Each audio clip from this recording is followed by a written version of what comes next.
राम मंदिर को लेकर के एक बार फिर सियासत गर्म हो रही है और इस बार आवाज़ उठी है बीजेपी और आरएसएस के अपने ही घर से, और वो भी तंज लहजे में। क्या है पूरा मसला, क्यों सर कार्यवाह भैया जी जोशी ने इस तरह की बातें की, इस पे हम बात करेंगे। मैं हूं विद्याशंकर तिवारी, इंडिया न्यूज़ के डिजिटल चैनल इन खबर के लिए। दरअसल राम मंदिर का एक इशू, एक लड़ाई लड़ी जा रही है सुप्रीम कोर्ट में, जहां पे तारीख पे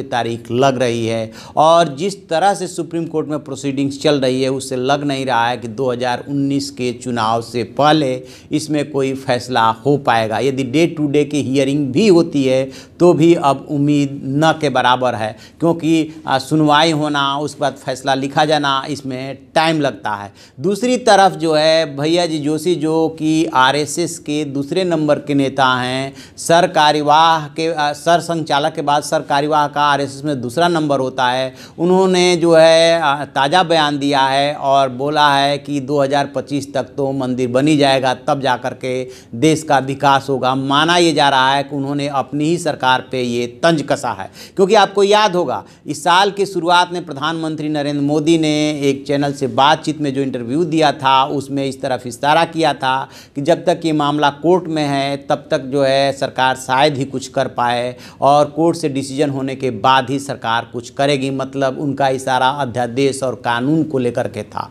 उस दौरान तो उतनी प्रतिक्रिया नहीं हुई, उस दौरान विरोधियों ने ज़्यादा प्रतिक्रिया जताई थी। लेकिन अब उनकी इस बात को लेकर के आरएसएस और उसके जितने फ्रंटल ऑर्गेनाइजेशन है, चाहे विश्व हिंदू परिषद है या और ऑर्गेनाइजेशन हो, उनमें इस बात को लेकर के नाराजगी है कि जब वो लोगों से कांटेक्ट करते हैं, लोगों के पास जाते हैं, जैसे कि वो कुंभ मेला पहुंचे हुए हैं, कुंभ मेला में कार्यक्रम है, तब जब साधु संत समेत तमाम लोग सवाल उठाते हैं मंदिर को लेकर के, तो उनके पास कोई जवाब नहीं होता है। उत्तर प्रदेश में भी सरकार है, दिल्ली में भी सरकार है, इसके बावजूद यदि मंदिर नहीं बन पा रहा है तो फिर मंदिर कब बनेगा। इसी बात को उन्होंने तंज लहजे में बोला है कि 2025 तक तो मंदिर बनी जाएगा। फिर उन्होंने सोमनाथ मंदिर का उदाहरण दिया है, हवाला दिया है कि सोमनाथ मंदिर बनने के बाद देश में विकास शुरू हो गया था, ऐसे ही मंदिर बनने के बाद देश में विकास शुरू हो जाएगा। वो कहीं ना कहीं अपनी सरकार को घेर रहे हैं। दूसरी तरफ आरएसएस प्रमुख जो मोहन भागवत हैं, उन्होंने भी जो सीमा पे, खास तौर से पाकिस्तान और भारत की सीमा पे जो सैनिक मारे जा रहे हैं, शहीद हो रहे हैं, उसको लेकर के उन्होंने अप्रत्यक्ष रूप से सरकार पर हमला किया है